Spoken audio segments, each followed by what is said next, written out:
All right. Hello, LinkedIn and YouTube. Thank you so much for joining our live session this morning. I'm really excited to bring back a guest that we had a few months ago. Differentiate Consulting is going to join us today along with Qlik and Secupy to talk about addressing the risk of bad actors having access to your data.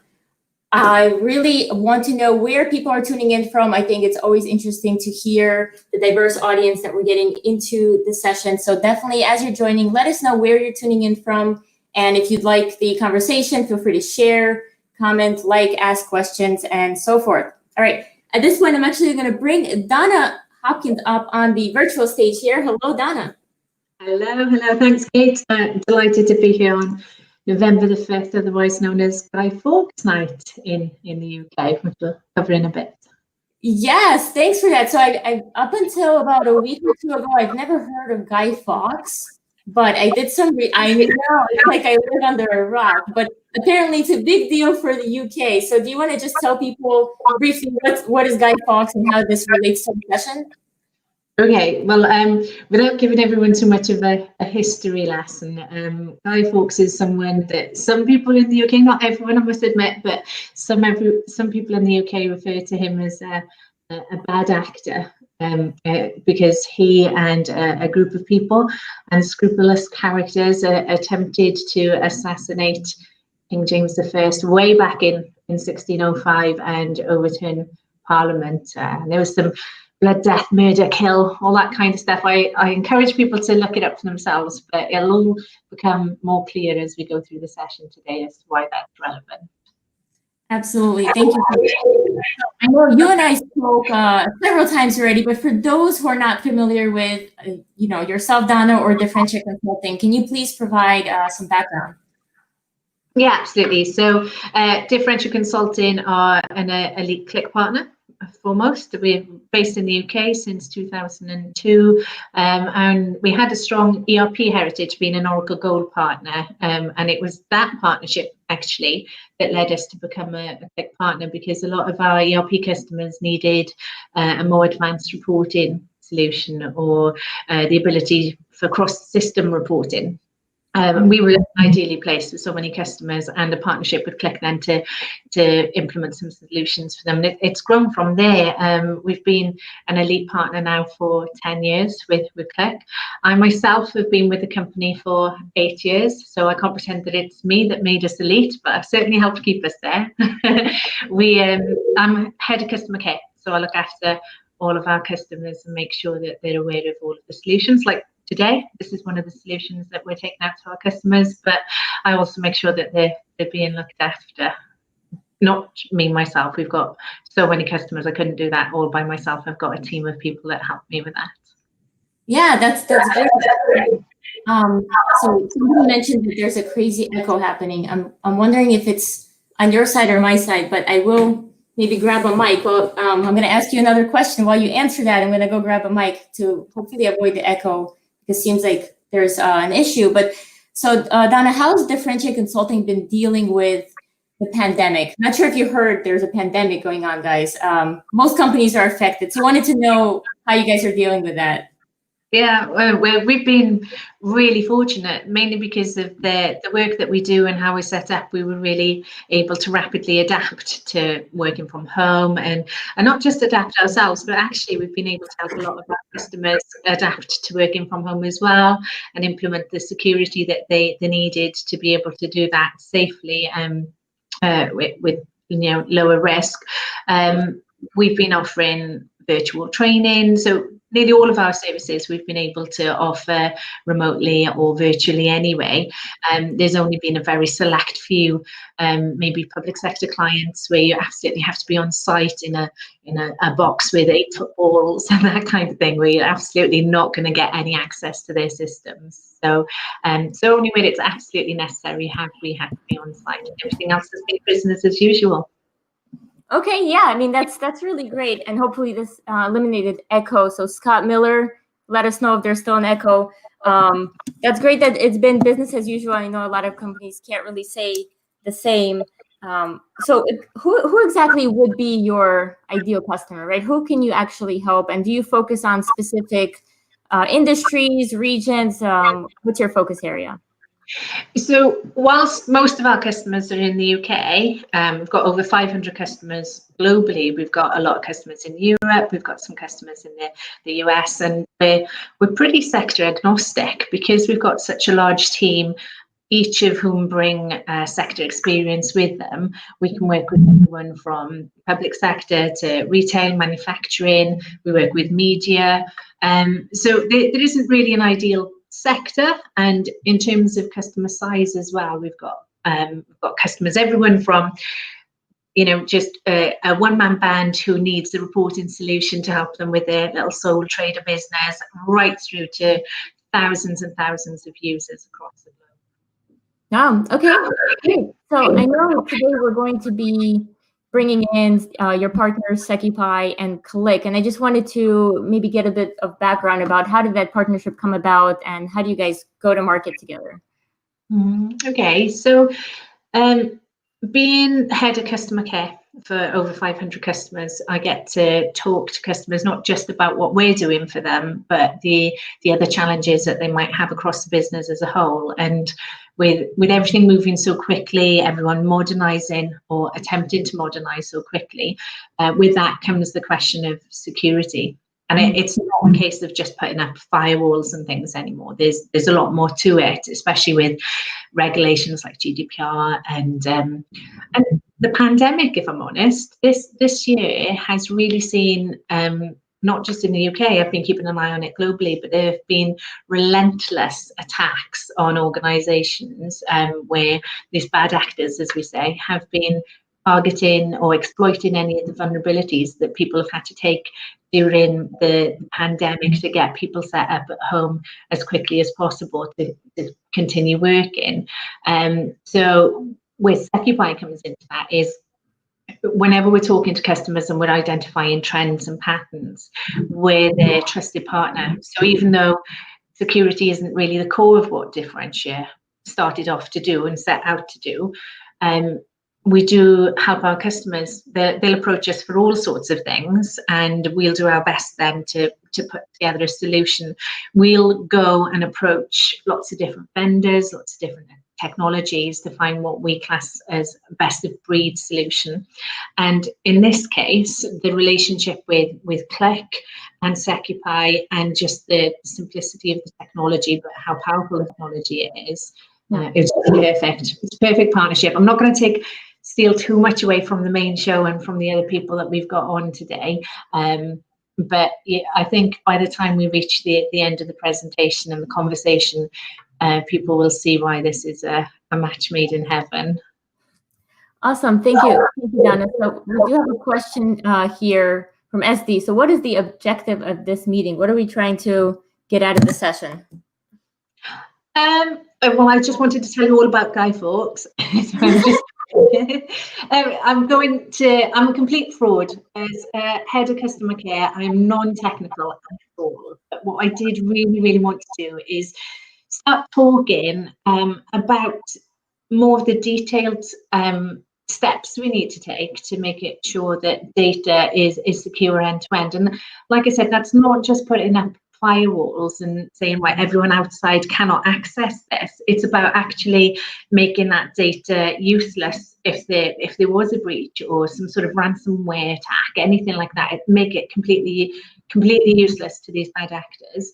And talk about some of the issues people are seeing. We've got some really fantastic people on the session today who are immersed, just like me, in the customer world, and we get to find out all of these issues people are seeing when it comes to new types of attacks. It's evolving just as fast as the technology to address the risk and keep data secure is evolving. So are the types of attacks that you can see as well. So hopefully we can explore a bit more about what we're seeing as we get through.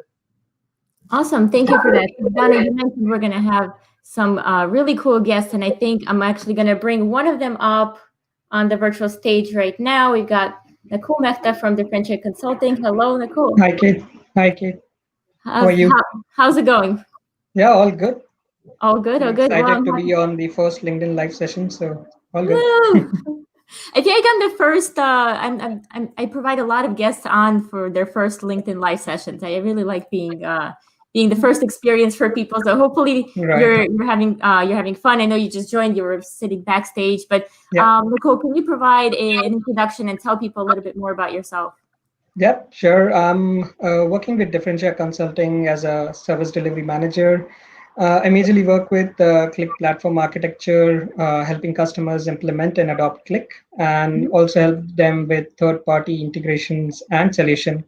So I think one of the focus areas for us, as Donna mentioned, has been to constantly improve the security posture for our customers when dealing with sensitive data. And I guess the partnership with Secupy and Qlik are certainly helping that cause. So yeah, I'll be helping the customers integrating this solution. Awesome. Thank you for that. Actually, at this point, I'm going to bring in the rest of our guests, Michael and Natalia. I'm going to bring you up to the virtual stage. There you are. Hello, welcome to the show. Hi, Kate. Hi, everybody. Hello. Thank you for being here. So, Natalia, you're here from Secupy, and Michael, you're here from Qlik. And I know Donna and Nicole had provided a bit of an overview of what we're going to cover today. But Natalia, do you want to get started and just tell us a little bit more about yourself and about Secupy? Sure. So I'm Natalia, Director of Sales, Engineering, and Alliances for Secupy in almost the last 1.5 years. I have 10 years experience in security, IT, government, and military. And Secupy, as you will see in the coming few minutes, Secupy is a leading company, first industry combine of governance, remediation, and privacy. And we're founded around, I think, 6-7 years ago. We started a lot in Europe. We learned a lot from GDPR in Europe, and you will see in the coming concerns how this is all aligned together. And we have a very sophisticated approach how to face with all the challenges that we will face with later on. Okay, thank you for that, Natalia. Michael, do you want to tell us about Qlik? Yeah, well, and about yourself? Yeah. So I'm Michael. I work in Qlik's Strategic Alliances organization. My role is to research and guide the product integrations created by our technology partners. And Secupy has been one of my main focus areas for the last few months. Qlik itself, for those who don't know, is obviously it's a highly regarded by Bark and Gartner data analytics and data visualization product. And in the last couple of years, we've also added data integration tools to our portfolio. Awesome. I can't wait to hear how all the three companies have come together to serve the market. I know you're going to walk through some examples of how all this works. At this point, Donna, do you want to just tell us a little bit more, kind of set the stage of what is the core proposition of bringing this whole group together? Yeah, absolutely. So I won't take too much away from the big reveal. And there's also a wider capability as well that Natalia is going to be covering on hers. But what I will say is Differentiate has been working specifically on a Secupy for QVDs solution to support our Qlik customers. So that's I suppose the one thing that's the core proposition for Differentiate. But we wanted Natalia and Michael to be on the call today because there's so much more to it than that, and we would like to give them the opportunity to showcase that as well. Awesome, thank you. So, Mr. Robert Shaw, Michael, right? Question for you. We've got bad actors in the world. So I suppose, who are they and why are they of concern? I think as more and more organizations are going through, you might call it the digital transformation, increasing the adoption of cloud technologies. People are, if not moving their systems of record into cloud databases, they're moving more and more of their data analytics capabilities and the data storage into cloud databases. This may create another vector of attack, another level of exposure for those organizations that they're concerned about. Those concerns are not just the external actors either. People who, if they manage to get into access to that external database, could get at your corporate information. There's elements of governance about people inside your organization who shouldn't necessarily have access to that data anyway. So it's not just a cloud-oriented problem. I think the why is a fear of consequence. GDPR and in North America, the CCPA have sort of a big stick element to them, and companies that don't make efforts to protect personally identifiable and other sensitive information can be kind of punished reputationally or even financially. So there's a bit of some negative motivation to be addressing these problems. Yeah, absolutely. I know negative motivation can be a really great motivator for a lot of companies, right? The fear of fines and getting in trouble with GDPR and CCPA. What are some of the maybe positive motivations? What are some of the carrots? Yeah, as people adopt increasingly cloud-based data storage, they're enabling external SaaS and machine learning tools to be able to derive more information, more value from their data that might not be accessible to them on premise. There's a huge opportunity there in making your internal data accessible in a controlled and secured way, so that maybe dimensional data is available, but not that personally identifiable information that shouldn't be relevant to an external tool if it's provided with access to your corporate data. Mm-hmm. Yeah, so why do we need to protect our data, right? What kind of data are we protecting? Is it all data? Is it specific types of data?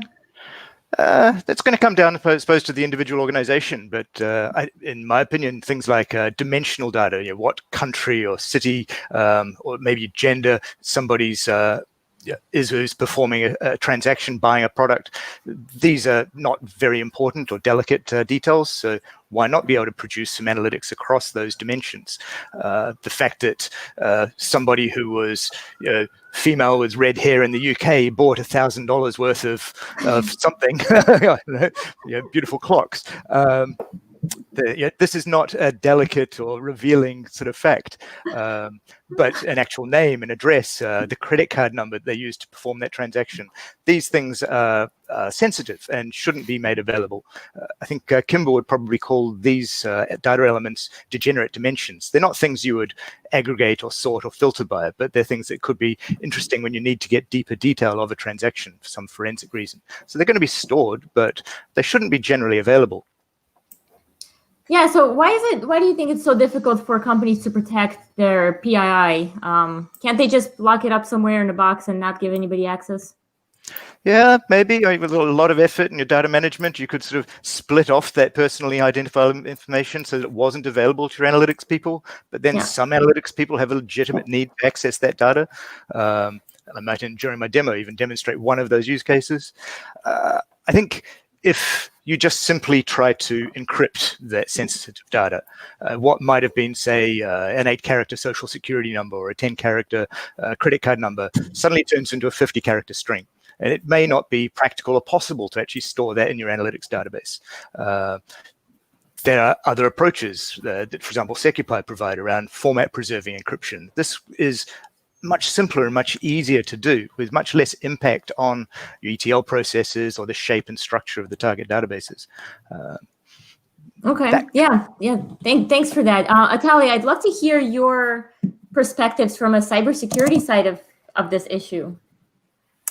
Sure. So Michael elaborated some of the biggest challenges, and I can share why customers coming and asking Secupy for help, and what are those challenges really. So first, from our name, Secupy is secure personal information, and Michael spoke about that, about the personal information data.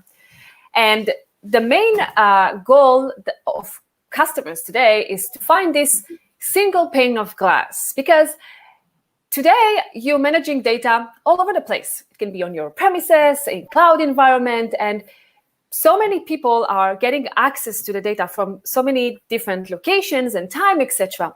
And the big challenge is how you can apply those privacies, governance, and remediations concern in a singular location for operation-wise, right? How do I comply with GDPR and CCPA without getting all those funds of not complying those regulations? So this is the main reason of our customers coming to Secupy to look for this single pane of glass to protect and control all the data. Awesome, thank you for that. So Natalia, I'm just curious, who have been kind of the most, and you don't have to name names here, but the most kind of popular customers for Secupy? Good question.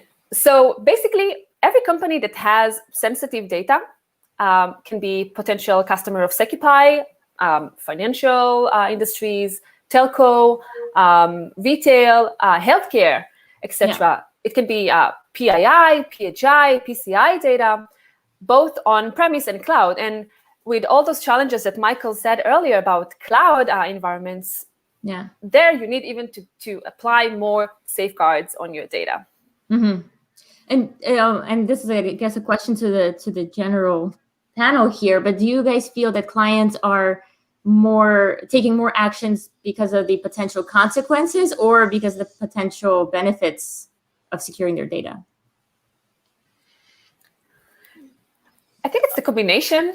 Yeah, I think there is the immediate factor around the fear-based motivation. The hype cycle would indicate that the potential to use machine learning and artificial intelligence hosted outside your organization across your organizational data, that's coming. I think a lot of organizations are still acquiring mind share, and they're still a little bit afraid to use those technologies, or they're not ready to organizationally. But this is one of the necessary preparations for it. Okay, yeah, thanks for that. So for those who've joined us live, I actually see, just gonna look into the comments. Adrian is here saying he cannot wait to find out how to make his data safe. Hey, Adrian, we've got Susan Walsh, who's late to the party. She's joined us now. So hello, Susan. Another comment here from Adrian saying that UK ICO has made recent fines up to 25 million to companies that had PII data subject to attack. Yeah, so I guess there's some motivation to get your PII protected. If you guys have questions, go ahead and feel free to jump in and ask the panel. At this point, Michael, I know you wanted to show us something. Are you ready to present? Yeah, sure. I'm going to throw up my slide there. Yep, Find there it that is. visual cue is quite handy. My favorite tool of trade would be a whiteboard marker, but that's not going to work here.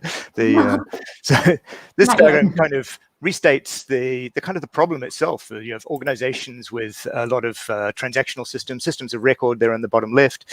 If they're adopting cloud storage technology, or even non-cloud, they're going to have to ETL that data into that storage platform. Where it may become exposed to bad actors. You can see the anonymous picture there, who's the mask that's taken from Guy Fawkes himself. If those storage platforms, I mean, all of them provide some level of encryption these days. For example, Snowflake will heavily encrypt the data that's uploaded into it in S3 buckets. And if you manage to get access to those S3 buckets, you're not going to find anything useful. But if you legitimately or non-legitimately manage to get authentication to credentials to access that database, and the database holds the keys for that encryption, then you're going to get access to the data. So the bring your own key approach to securing data anywhere only provides physical level protection of the data assets. It doesn't provide any real logical protection. And here I can show that data is then being pulled through to other, any kind of analytics tool. These would be the legitimate access path instead of that anonymous character in the top left. The ways we can then mitigate that risk would be, for example, to use, and I just need to go to my next slide. I'll just go, oops. Yep. The data is being encrypted before it gets delivered to that cloud storage platform. And the key used to encrypt or protect that data isn't in the physical storage platform, the cloud database or the cloud platform. Then you have full control. If somebody gets access to your cloud storage, sure, they're going to be able to see maybe the gender and location of the customers, but shouldn't be able to see their name, their address details, credit card details, because that's all been encrypted in a way that they can't decrypt by simply connecting to the database. Qlik Replicate, it's a real-time data integration tool that supports batch loads and change data capture, so that transactions are replicated as they occur in the systems of record into the analytics database. Secupy developed a plugin, an add-on for that provides the ability to protect data before it's even delivered to the target. Then on the analytics side, both Qlik and any other vendor, you can see a couple of well-known logos there, can retrieve that data through a Secupy component. It intercepts the SQL queries and decrypts the data before it's delivered to the analytics tier. And Michael, sorry to interrupt, but why is it important to encrypt it before it's delivered? Yeah, there's not much point in replicating your transactional data as is straight up into the cloud and then trying to encrypt it later. It's already arrived into a vulnerable location. So I think it should be encrypted even as it's maybe copied as is, like a replication database, a staging database. You can do your transformations and dimensionalization and you're reorganizing the data to make it analytics ready in that cloud storage, but the source data that the cloud storage is working with should be protected before it gets there. Okay, and then whenever I see something red, it always calls my attention. So your prior slide said BYOK, this slide says HYOK. Do you want to just tell people what's the acronym stand for? The acronym is one that comes from Secupy themselves, but distinguish between bring your own key, where you might have had your own key and you provide it to your cloud storage partner, versus hold your own key. So the cloud storage partner doesn't have the key. Nobody who's got direct access to that environment, like the systems administrators or even somebody with direct ODBC connectivity, can extract anything meaningful from the protected fields. In this case, the key is being held on premise, completely under your control. The Secupy component you can see here in Qlik Replicate is interacting with the key on premise and using it to protect the data before it's delivered. Similarly, your sort of on-premise or other BI tools implemented in, say, a virtual private cloud can leverage the same key in the components that intercept the SQL queries, decrypting and unprotecting the data as it's delivered to the BIT or retrieved into the BIT. Okay. There's Secupy offer, and Natalia will go into much more detail about it soon, levels of governance and selective access and authorization in that tier as well. So you've got more control, more governance over who can see the data and who shouldn't. So it's not like everybody in your organization should be able to see all the transactional data. Maybe only people in customer support need to see that data, and everybody else only needs to aggregate. Yeah, absolutely. I know we always talk about data democratization and that everyone should be able to see all the data at all times, but I'm on the island where I believe that the right data needs to be seen by the right people, and I think this goes a long way in helping that happen. I fully agree that you can't make an informed decision unless you've got access to all the relevant data. So hiding data from people doesn't enable an organization, but there is data that people don't need to see. They don't need to know. Like not everyone needs to know everyone's salary, as an example. HR data, healthcare data, that sort of thing. Yep. Yeah. So this slide depicts how the data can be secured before it's delivered, and sort of hints at how it can be sort of made available to the analytics tier for any BI tool. And the next slide I've got shows more specifically that integration with the Qlik data analytics tools. So as we used a Secupy supplied component to encrypt it and protect it on delivery to the cloud database, there's a component where we can retrieve that data in encrypted form directly back into the Qlik tier, keep it encrypted and protected at rest in Qlik documents, and use a Secupy add-on, a server-side extension, we call it, for the Qlik View and Qlik Sense products, to decrypt the data as it's presented to the end users. So the data is staying secured at rest at all times. The same component can be used for interacting with QVDs. QVDs are a Qlik artifact. They represent a single table. And traditionally, they're basically a table extract with no security model around them. But if the data has been retrieved into Qlik in a secured form, it can be stored in that same secured form to QVD and decrypted when it's retrieved. So we've got the end-to-end story.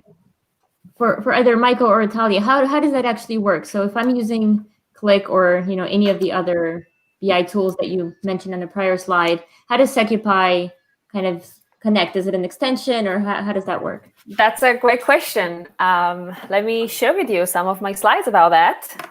Okay, Michael, you can keep your screen share up, and then we'll come back. Sure. Okay, go for it, Natalia. So Michael was mentioning some of the capabilities that the Secupy product apply on Qlik, but as part of the challenges of a single pane of glass and all those privacy laws regulation and the security concerns, in the Secupy platform, we have mainly 3 capabilities. So the first one will be the data monitoring, when we are monitoring all the activity from the user to the database in order to prevent any malicious activity or credential theft internally and also outside of your organization. If somebody is trying to hack your system and you would like to be aware about that.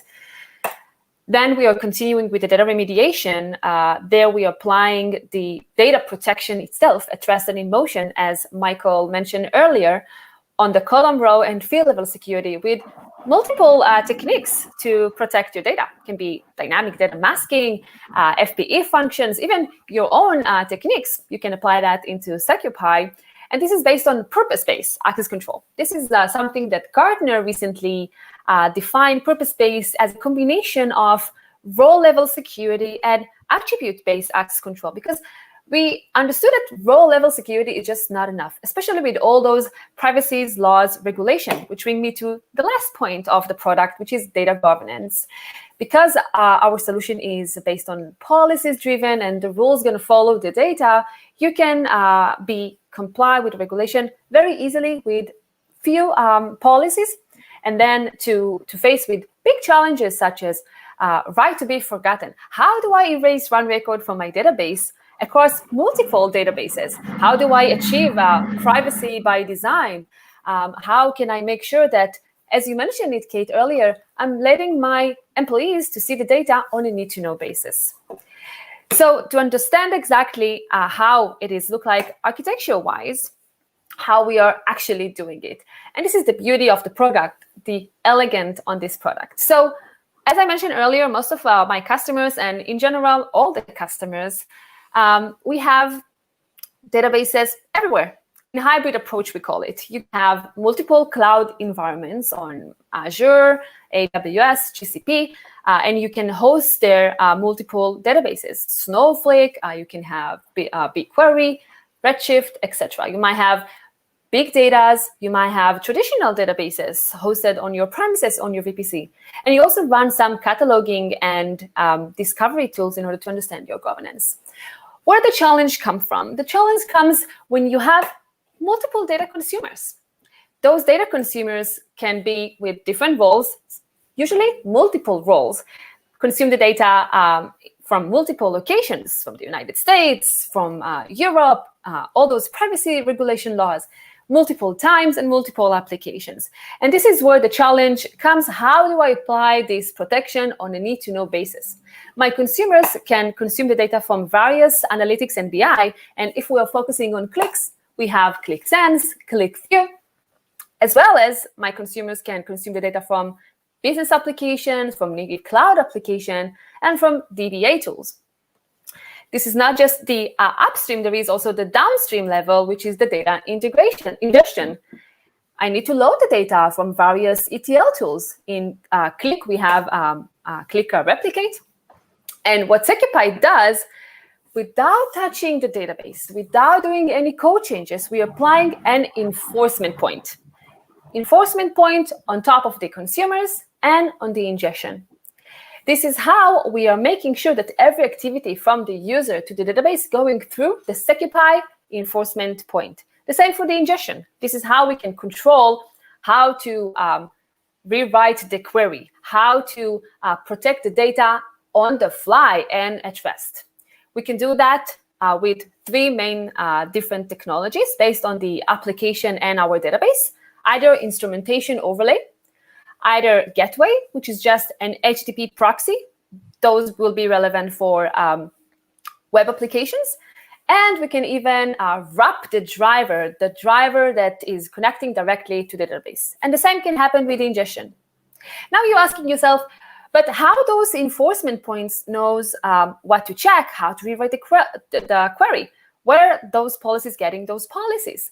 Those queries getting the policies from a centralized server. And this is exactly what you saw in the previous slide, the triangle, the Secupy management server that has monitoring, remediation, and governance capability. The server can be deployed either in your premises or in your VPC. So you're going to get absolute control on this solution. It can be deployed in Kubernetes or Docker. And also, in order to get the user identity, Secupy is integrated with most of the authentication tools such as Active Directory, Okta, etc. And all the metadata that we are collecting as part of the request and the response, we can provide you advanced analytics on this, and you can always export that outside to a SIEM integration, get alerts, etc. And the biggest differentiation on the security piece, which Michael explained earlier, is the HYOK, HYOK, which customers can hold their own keys in their environment without sharing the keys with the cloud host providers. The key is going to be segregated from the compute, and the data will be decrypted on a need-to-know basis only from an authorized application with Secupy signature. So everything from mainframe to cloud and between, protect and control all the data. Awesome. Thank you so much, Natalia. I feel like you guys do it all. Once you have Secupy, you don't need anybody else. We hope so, yes. I like agent's comment here. He's saying like MFA, HYOK, hold your own key, means only legitimate users can see what they should see. Correct. Yeah, that's Think about cloud solutions, which some of them really great in the market. They're doing encryption once the data lands on the cloud environment, on the file level. But if I'm an account admin, I can access to my account, in my cloud account, and I can see the data in the clear because I'm the account admin. With Secupy, that will never going to happen because, as Michael explained, we are encrypting the data at rest before it leaves your on-premises environment. Mm-hmm. So the decryption will be only on the application layer. Okay, yeah, and I had a question about that, and you might have mentioned it, and maybe I missed it. But let's say I'm a company, I have data, and I need to obfuscate some of that data and encrypt it. And then if I'm going to do that before it goes to any of the BI tools, does that mean I only do this once, and then when I'm using that data with Qlik, Power BI, or Tableau, for example, I don't have to redo that process over and over again? Correct. You need to ingest your data only when it's a new data, and the policies will already be configured. So as long as you're keeping your structure, you don't need to do any change. Okay, awesome. Thank you. Michael, throwing it back over to your screen. Sure. This is the scenario you were kind of just alluding to is one which is common amongst many existing Qlik customers who may not yet even be using cloud-based data analytics databases. It's not uncommon for a lot of the older Qlik customers and some of the managed ones as well. I'm sure Differentiate have many customers who might extract from their systems of record into a Qlik tier and then down into QVD files.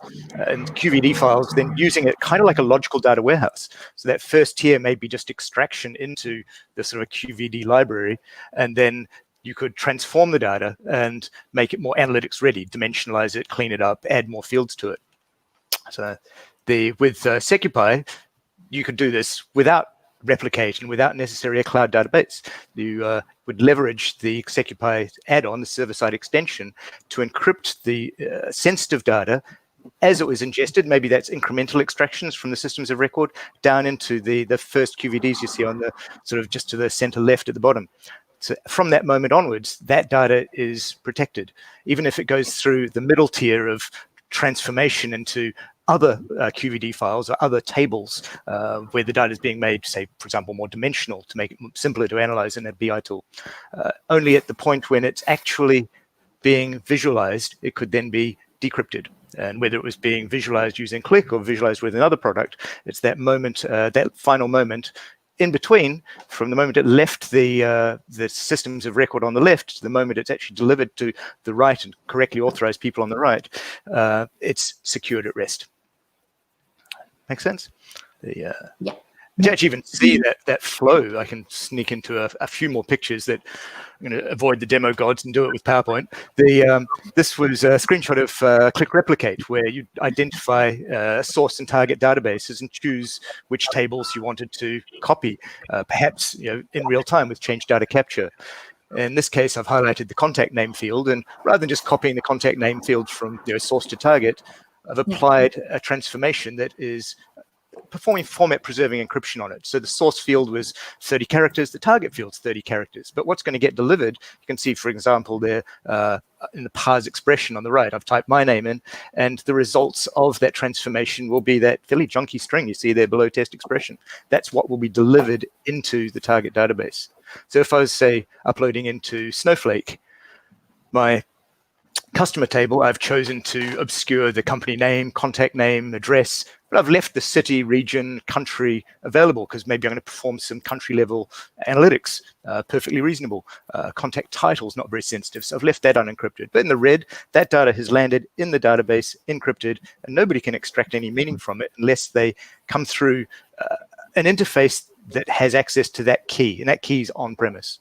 So then in Qlik Sense itself, actually I might even just jump right into Qlik Sense, see how well I can do a live demo.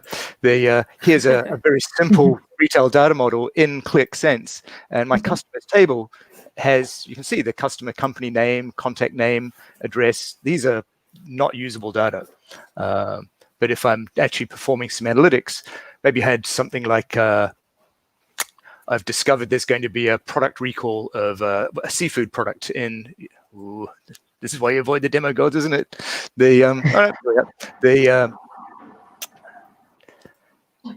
That's wrong. One more.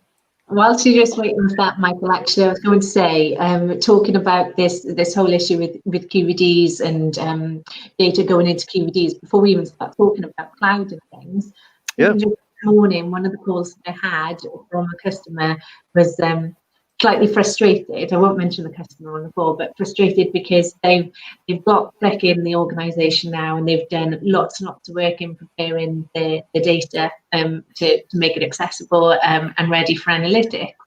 And IT have come along and said, you can't have that data, which is really frustrating for them, because it means that they're so limited in what they can actually analyze. And I've already presented this morning, Secupy is a potential option for them, because you've got these people in the middle who are desperate to make a difference to the organization and drive true business transformation, but they're being stopped from accessing data because everyone is obviously so scared of the ramifications of breaching any, whether it's GDPR or other compliance laws. And this is a perfect solution for them. It means they don't have to be strangled. They don't have to be holding themselves back from really exploring their organization end to end, and at the same time they can be safe. Data is literally only going to be in the hands of the people that actually really need it. Yeah, exactly. Imagine, say, offshoring your BI development.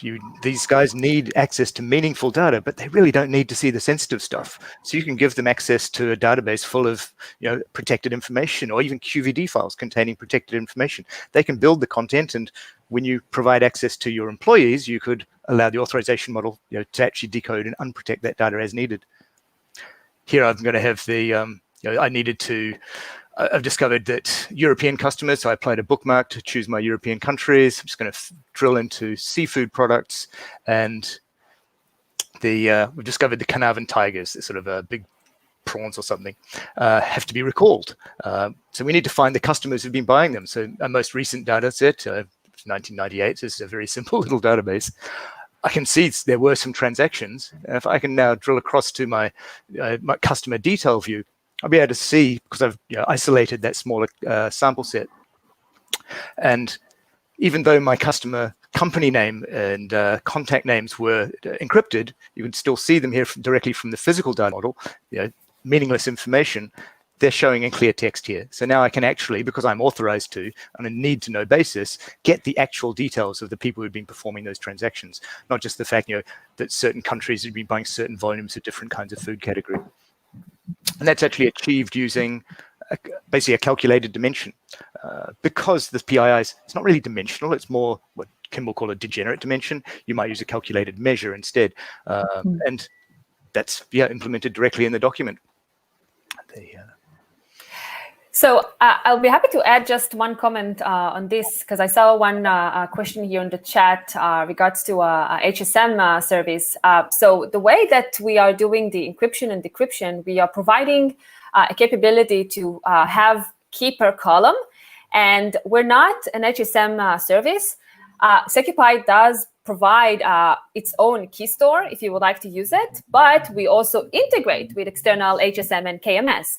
So for security-wise, you can have this flexibility to have specific key for every column and being even more secure. Mm-hmm.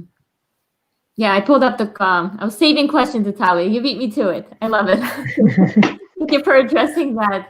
And thank you guys for providing the demo. I think it always helps for the audience to see what we're talking about, as long as we're not showing it the entire time. That was really helpful, at least for me, to show that flow. There was a question here from Divya in terms of how does federated learning fit here? You might have to explain to me what federated learning is. Divya, maybe you want to clarify, but I think this is when we separate data sets, and it relates to machine learning and deep learning. Could be taking us a bit off topic, so happy to move on to another question. But Divya, if you want to provide more clarification or ask the question in a different way, we'll be happy to try and address that. A question that I personally had when you were both providing your demo is, how does the assignment of access actually work, right? Like, how do we know that maybe Donna has access, but Kate does not when we're visualizing that data? This is a great one. And this is exactly what you are getting with the Secupy platform. Mm-hmm. And I'll be happy to share with you how the GUI, the user interface of the product looks like. So we can go over the functionalities that you can see in the GUI and what exactly you can do. So I will just do it now. Yeah, absolutely. And what we'll be able to see here, this is the user interface of the Secupy, and it divided for several components to manage the Secupy server. And in our config tab, this is the main tab to configure all the policies and the role level security. As you mentioned, how do I know who is accessing the data, who is allowed to access the data, etc. So we can apply those policies among 4 different ways, because we're sitting in between the user and the database. So policies can be applied as part of the user request, data response, and the user response. This is how we can capture the user's attributes as part of the user request, and then to use those attributes as part of my data request to rewrite the query to check if it's an authorized user, or to even block this request. And because we are integrating with those authentication tools, we are doing this mapping inside of Secupy. We're getting the role, and then we need to configure in our role mapping if this is an authorized or non-authorized user. Based on that, we can define in our resource access the data mapping flow, our data protection among those PII data, and to classify every column with sensitivity and data format. The data format will be the actual rewriter, how we would like to protect the data at rest or in transit. And the sensitivity will be a score for this column. Those all parameters can be very, very good for you to get this database activity and monitoring. As part of our dashboards, we can see here that we're going to get full visibility for internally who was touching my data, which sensitive data was exposed, exactly the user that was touching the data, how many rows, what was the IP that the user tried to access from. And when we're going to get to one of the transaction more in depth,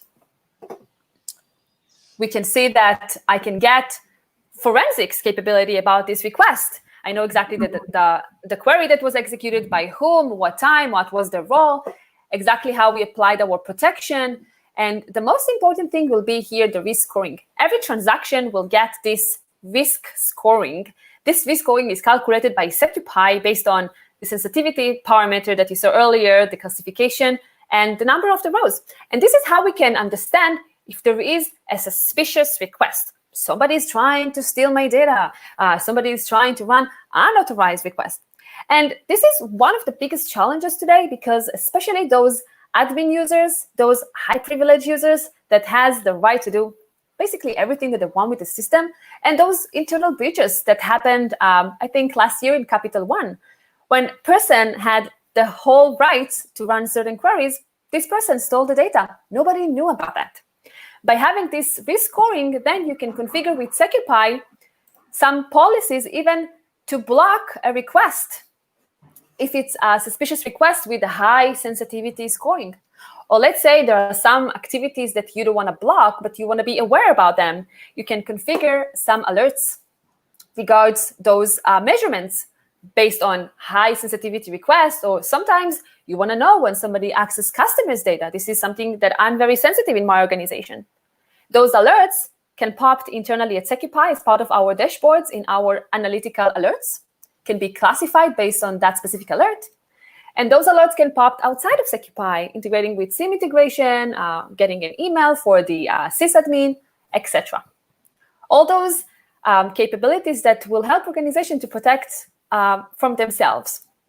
And also, let's say that you found this suspicious alert about a user, then you can dive into user behavior analytics and see further information. Let me take you to an environment that I collected a lot of data, because of course this UBA model is going to be built as long as you will consume more and more data. So if I'm going to take an example here, a user, let me take Jack, one of my users, and here I can choose a time frame that I would like to get analytics. So this is in the last 3 months, I think.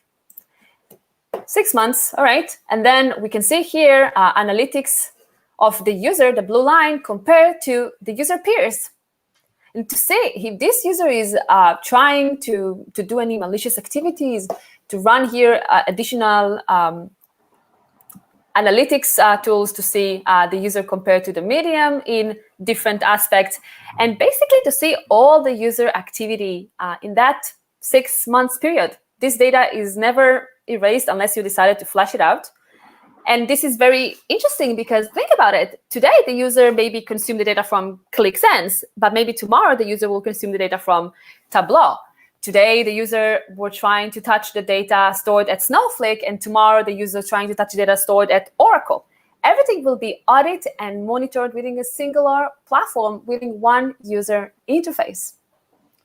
And you can always, and you can always take those data outside and run advanced analytics to understand your internal security.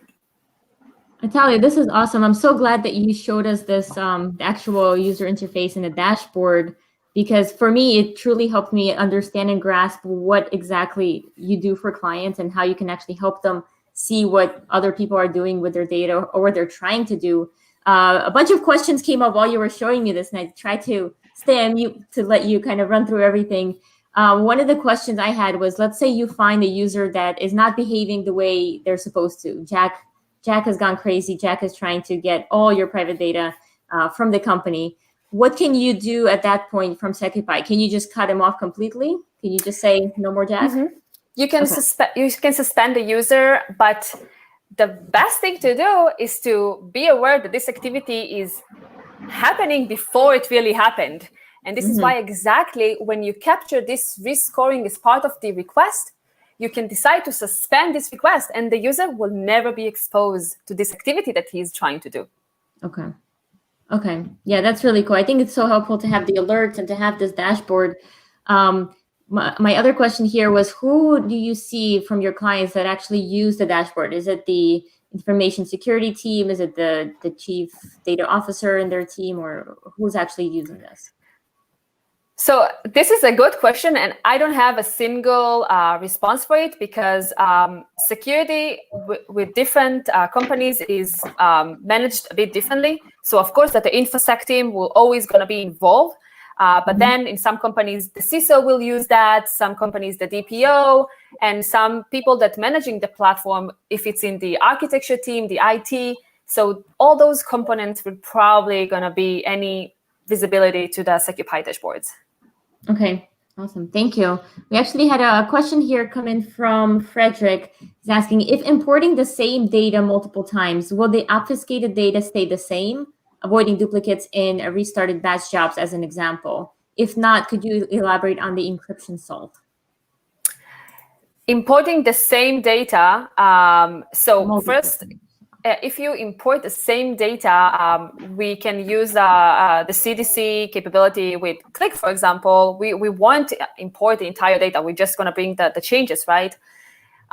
So while you're going to apply your policies on the same table once, every time that you will ingest more and more data, you're still going to have the same security. You don't need to do any change.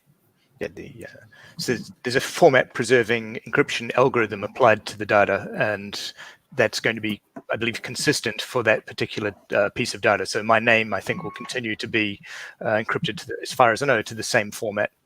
Correct. If it's imported multiple times. One column as identifier of specific format, so it will keep the same.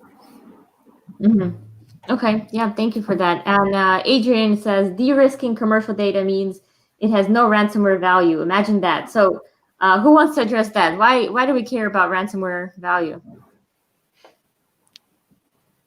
I've got an answer for that one, actually, from a real life example. One of my favorite customers, although I'll say I don't have. Oh no, Donna. One of my absolute favorite customers in the UK was very heartbreakingly subjected to a ransomware attack earlier this year, and the fallout from it was enormous. We were able to very quickly help them as far as our services went for them to get them back on board as quickly as possible and get them live from an analytical perspective again. But it took weeks, for them to actually really recover from that. And in terms of having Secupy in place, that would have just really made all the difference, because it would have had no value. The amount of time they had to invest on actually checking whether or not there'd been a data breach, because that was something they weren't completely sure of. They would have been sure with Secupy, without a doubt. They wouldn't have had to spend all that time with the ICO, getting somebody in to check everything and just make sure that there hadn't been a breach. We're talking very, very, very sensitive data with this specific customer. So it would have been brilliant.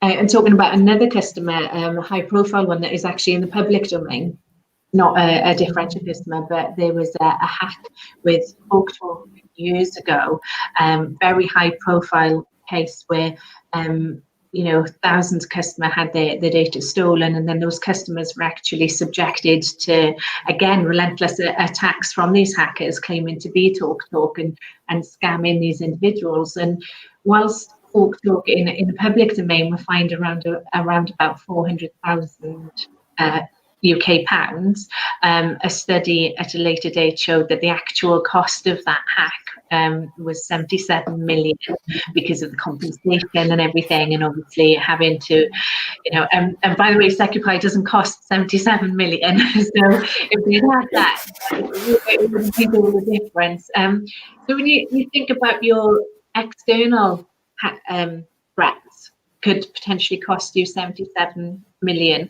Imagine what your internal threats could do as well. People, like we say, these highly privileged admin users, so much data. Secupy is the answer. It really is. It's more than just firewalls. It really is the answer. But yeah, I'll hand back. Sorry, I can talk for Wales. Well, no, Donna, you're all good. I actually am gonna start to wrap up the session. I just realized we're almost up at the hour mark. I always have so much fun with these sessions that time literally flies. And I'm like, okay, we still have 40 minutes. And I'm like, oh wait, we're at time. But as we wrap up, Donna, I just want to, maybe start with you and ask, what do you think people should take away from our session here today? And then also, where can people go to learn more about differential consulting, what you guys do? Where can they go to continue this conversation? Okay, well, again, I'm not technical, but what I would definitely say the key takeaways are from today are, it's a centrally managed and consistently applied, purpose-based, you've seen everything in both Michael's and Natalia's demos, how simple yet powerful this product is. It is platform agnostic. I know that we've talked a lot about Qlik today, but that's because of the three-way partnership. So it is platform agnostic. I'd definitely say it's powerful with the user analysis that you can do, when Natalia was showing us that, the risk scoring, but actually looking at what individual users have potentially been doing. So again, helping you assess your internal risks and where they may lie within the company. That's fantastic. And there's no coach changes, so we were able to not once but twice do some demos on a live session, which is brilliant. I'm really happy with that. So from my perspective, if anybody's interested in anything that we've discussed today, we'd be more than happy to do a one-to-one demo. Not me, because I actually don't know how it all works. I just love the product, but we can get somebody from the team to do a one-to-one evaluation of what your environmental requirements are. Just drop us a note to info@differentiate.consulting, and we'd be really happy to organise that for you. Awesome. So it's info@differentiate.consulting. I'll put that in the chat while I'll pass it over. Yeah, thank you, Donna. I'll pass it over to Nicole. Where can people go to catch up with you and continue the conversation? Yeah, they can directly reach out to me through LinkedIn. But I think the key takeaway for me in this session is, as what Donna mentioned, a lot of time our focus is mainly on the external threats, and we do not have that much of internal governance. I think this particular integration brings that matter into focus, and we can really implement that governance that we should be having. And coming from a financial background as a system admin, I know what all access I used to have. So I think it completely makes sense. So yeah. I agree with you. I also spent several years in the financial background, and I mean, I think for the most part, most organizations really need to get their act together to avoid bad actors having access to their data internally and externally. So thank you for that, Nicole. Natalia, where can people go to learn more and continue the conversation? So first of all, you can check our website, secupy.com, and you can reach us in LinkedIn, and you can send us an email in sales@secupy.com. We'll be more than happy to have additional discussions, to provide you a one-on-one demo, a customized demo for your needs. Feel free to reach us and connect with me on LinkedIn. Awesome. Thank you. And Michael? Similarly, I have my LinkedIn profile, but yeah, and people can reach me directly if they want. I'll route most questions around this particular case via Differentia. So, info@differentia.consulting, and I'm sure Differentia will bring me in for anything that I'm needed. Awesome. Thank you for that. And actually, Adrian also put the email in the comments. Thank you, Adrian. So info@differentia.consulting for any comments or questions. At this point, I really want to thank all of you guys for getting together here and educating the live audience. And this is recorded so people can watch this after as well, on the dangers of having bad actors access your data. Honestly, I think my favorite parts were the live demos, and I'm going to encourage those going forward in the LinkedIn Lives, because you get to actually see the product, you get to play with the user interface, and nothing broke. So yay, that was great. Thank you all again, and I wish you have a great rest of your day. Brilliant. Thanks, Kate. Thanks everyone for joining us. Thanks all.